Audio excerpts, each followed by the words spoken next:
François, et Marco, tu vas nous parler de quelque chose de beaucoup plus sérieux. C'est un acte de racisme qui s'est produit en plein Paris et qui a été dénoncé et qui a beaucoup circulé sur les réseaux sociaux. Ouais, ça s'est passé exactement dans le 2e arrondissement de Paris, hein, donc dans un quartier assez bobo.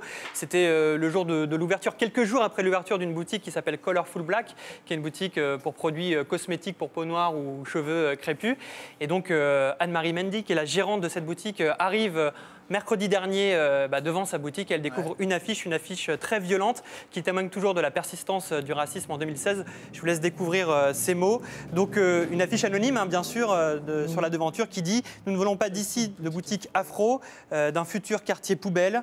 Vous êtes là, mais vous n'êtes pas... » Voilà, vous êtes là, mais vous n'êtes pas les bienvenus. Donc des mots très violents. Anne-Marie le dit, en 6 ans, elle n'avait jamais entendu des mots aussi durs. Alors elle n'a pas voulu baisser les bras, elle n'a pas voulu assister comme ça sans rien faire à ces mots d'une violence très forte. Du coup, elle a riposté sur Facebook en publiant justement cette affiche pour éviter de passer sous silence des propos aussi haineux. On peut le voir, il y a eu de nombreuses réactions, preuve qu'elle a bien fait de ne pas rester silencieuse. Et c'est pour ça aussi qu'on l'accueille ce soir, pour dénoncer ce racisme primaire. C'est Anne-Marie Mendy qui est sur ce plateau.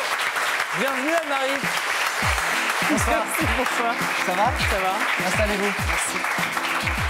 Merci de venir chez vous, chez nous. Chez nous. C'est à vous de m'accueillir. Vous êtes chez vous? Ici, chez nous? J'espère.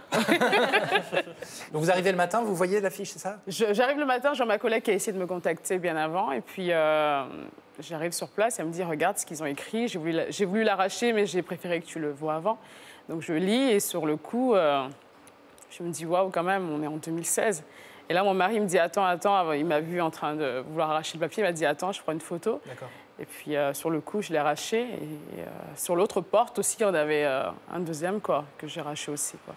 Est-ce qu'au-delà de cette affiche, vous avez senti que dans ce quartier, le climat se tend entre les différentes... Ah non, pas du tout. Pas du tout.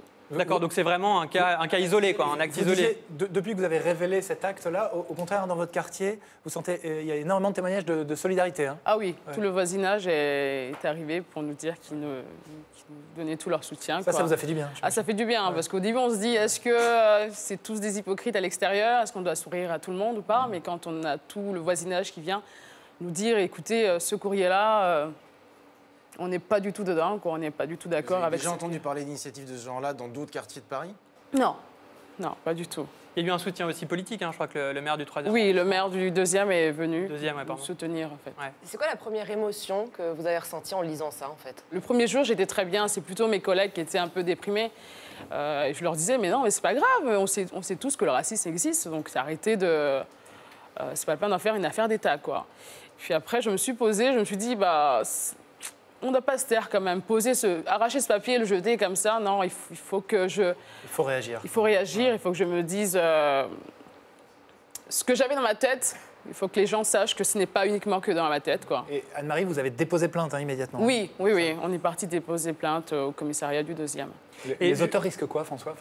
Oui, il faut forcément, hein, c'est des propos diffamatoires, injurieux, on rappelle. Donc le risque, c'est 1 an de prison et 45 000 € d'amende. Et puis c'est pareil sur Twitter, hein, parce que on parle beaucoup de Twitter et de Facebook. Hein, Internet n'est pas un espace de non-droit. Et une insulte raciste proférée sur Twitter, Facebook ou sur Internet peut aussi bien être condamnée qu'une insulte raciste proférée dans la rue. Mais juste par rapport au post que vous avez publié sur Facebook, ça n'a pas alimenté un peu plus la haine? Parce que parfois, on le voit dans d'autres cas de figure. Vous vous défendez et puis du coup, il y a toute la fachosphère qui va s'emparer de ce post et puis recommenter. Non, j'ai eu peur en fait que ça fasse ça. Bien au contraire, ça ne l'a pas fait. Après, il y a quand même des cas où les gens disent que c'est un complot. D'autres disent que ça va engendrer la haine entre les Noirs et les Blancs. C'est pas du tout mon but. Hein. Un complot, c'est-à-dire que vous auriez... Que moi, je me serais levée, en fait, mardi soir, quitter mon 95 et venir accrocher ce... Ah oui, d'accord. Ce tract pour juste faire de la pub. J'ai aucun intérêt à faire ça, quoi. Bien au contraire. C'est vrai qu'Anne-Marie, en France, c'est pas... En général, on ne communique pas là-dessus. Au Brésil, on communique énormément, hein, sur les murs notamment. Oui, parce qu'on parlait tout à l'heure de Twitter ou de Facebook, en gros, des réseaux sociaux qui peuvent être l'objet justement de propos haineux.